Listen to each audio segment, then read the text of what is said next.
नमस्कार। स्वागत है आपका द न्यूज लॉन्चर पर। मैं हूं अशोक वानखड़े, लेकर आया हूं आपका अपना कार्यक्रम द एक्सरे।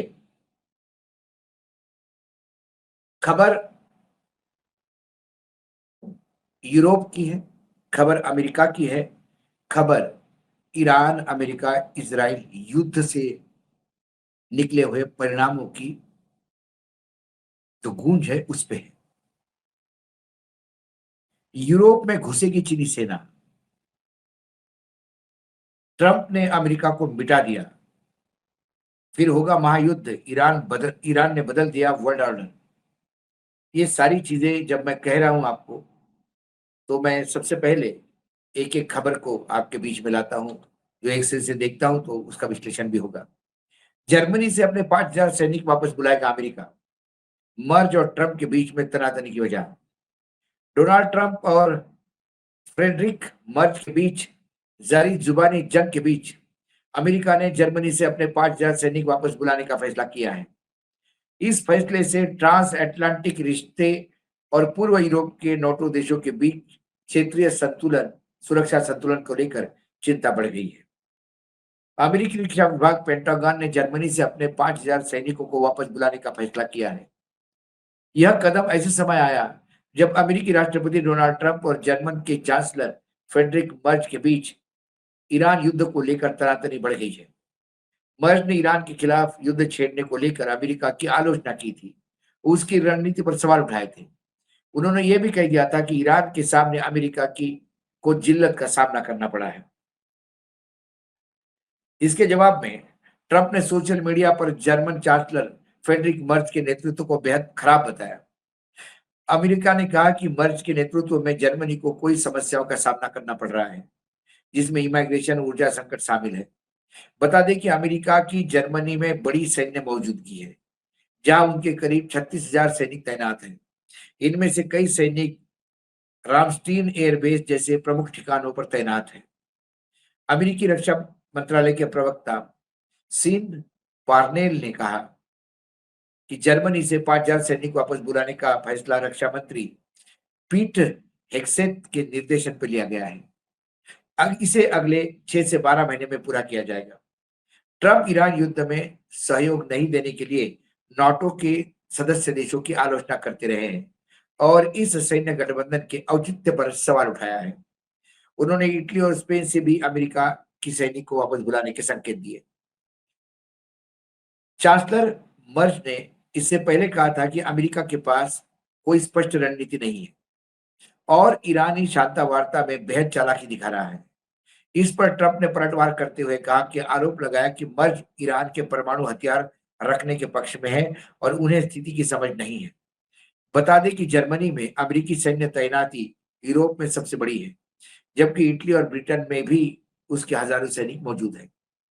डोनाल्ड ट्रंप ने अपने पहले कार्यकाल के दौरान 2020 में भी जर्मनी से 12,000 अमेरिकी सैनिकों को वापस बुलाने का प्रस्ताव दिया था, जिसके बाद में तत्कालीन राष्ट्रपति जो बाइडेन ने रद्द कर दिया था।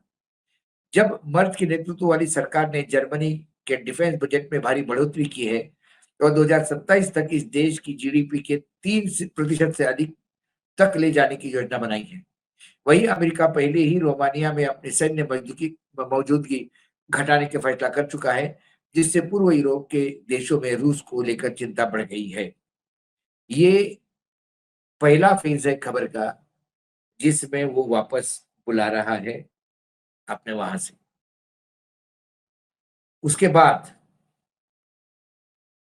जो खबरें हैं वो चीन को लेकर है। जैसे ही ट्रंप ने ऐलान किया कि जर्मनी में तैनात अमेरिकी सैनिकों को संख्या कम कर देंगे, उसके बाद चीन एक्टिव हुआ है। हैरानी की बात है कि ट्रंप ने यह फैसला अमेरिका के किसी त्वरित खतरे को देखते हुए नहीं किया, बल्कि जर्मनी के चांसलर मर्ज के एक बयान से नाराज होकर किया। दरअसल मर्ज ने हाल ही में अमेरिकन ईरान युद्ध नीति को लेकर बयान दिया था कि ईरान नेतृत्व अमेरिका का बार बार मजाक उड़ा रहा है। ट्रंप को ये बात नागवार गुजरी। उनको लगा कि ये मेरा मजाक उड़ा रहा है वैश्विक लेवल पे, और फिर उन्होंने कहा कि हम हमारे सैनिक वहां से उठा देंगे और बोरिया बिस्तर समेटने की तैयारी कर रहे हैं। सवाल है कि उनकी जगह कौन लेगा। यदि अमेरिका को लगता है कि जर्मनी से हम हमारे सैनिक वापस नहीं बुलाएंगे या नाटो देशों के सदस्य देश जो है नाटो के, वहां से अपने सैनिक वापस निकालेंगे, तो फिर रशिया से उनकी रक्षा कौन करेगा? क्या चीन यूरोप में अमेरिका की जगह लेगा या फिर यूरोप अपनी सुरक्षा के लिए कोई इंतजाम करेगा? डोनाल्ड ट्रंप ने यूरोपियन देशों के बीच तनाव का यह पहला मौका नहीं है। इसके पहले इस साल कई मौके आए जब अमेरिका और यूरोपियन देश आमने सामने आए।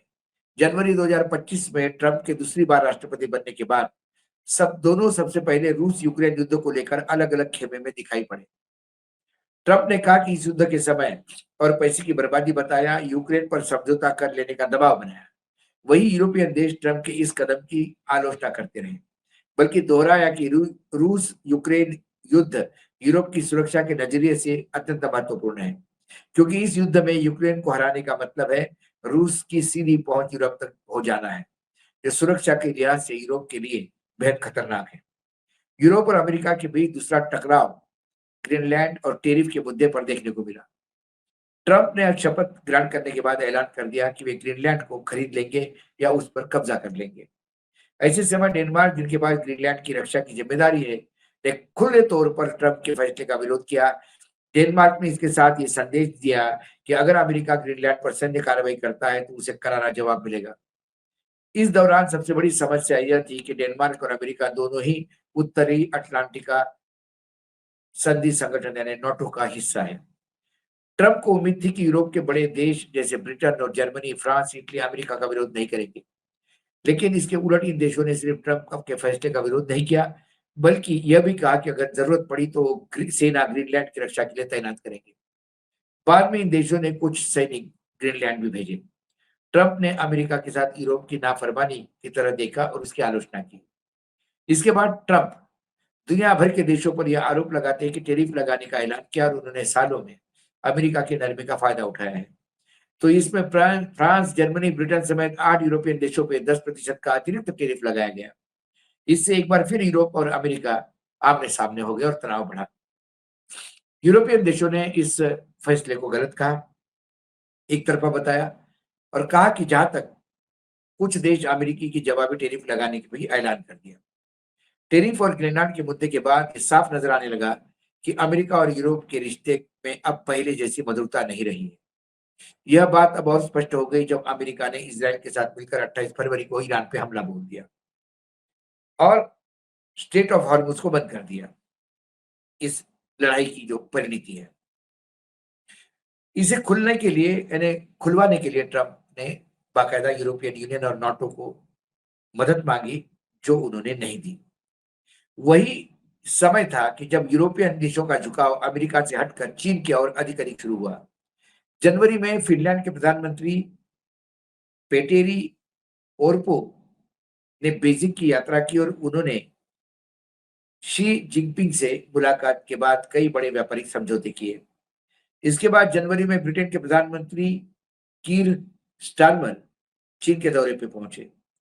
यह किसी भी ब्रिटिश प्रधानमंत्री का 8 साल के बाद चीन का दौरा था। इस दौरे का मुख्य मुख्य उद्देश्य ट्रेड, रिसेट, निवेश और रिश्तों में सुधार लाना था।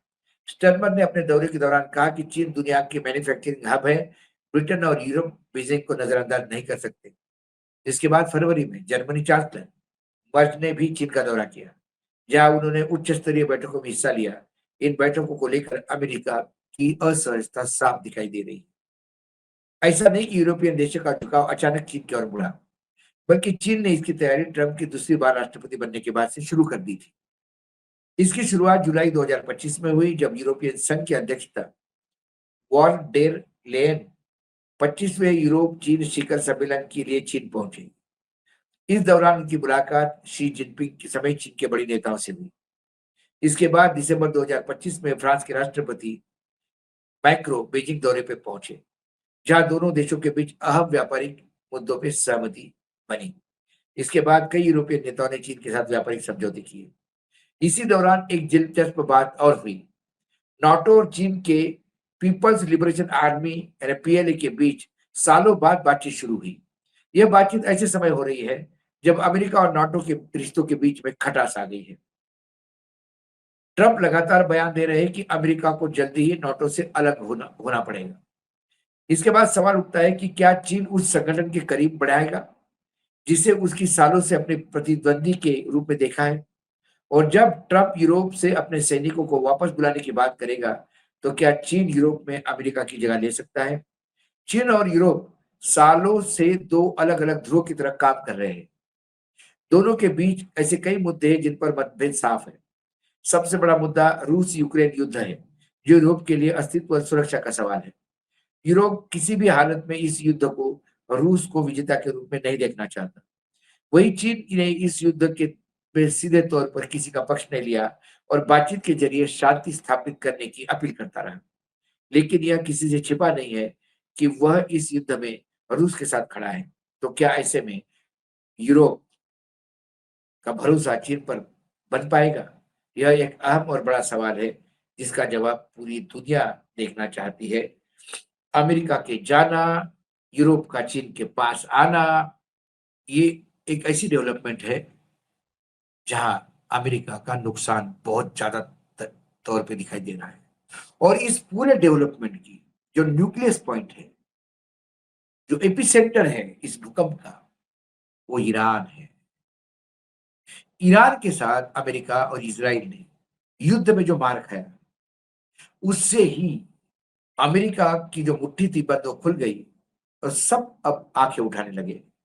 कोई बड़ी बात नहीं कि यूरोप में चीन जगह ले ले अमेरिका की और नाटो के साथ संबंध बढ़ा ले। एक्सरे तो मुझे यही दिखाई देता है। आज एक्सरे में इतना ही, कल फिर आता हूँ किसी विषय के साथ। तब तक के लिए नमस्कार। देखते रहिएगा न्यूज लॉन्च।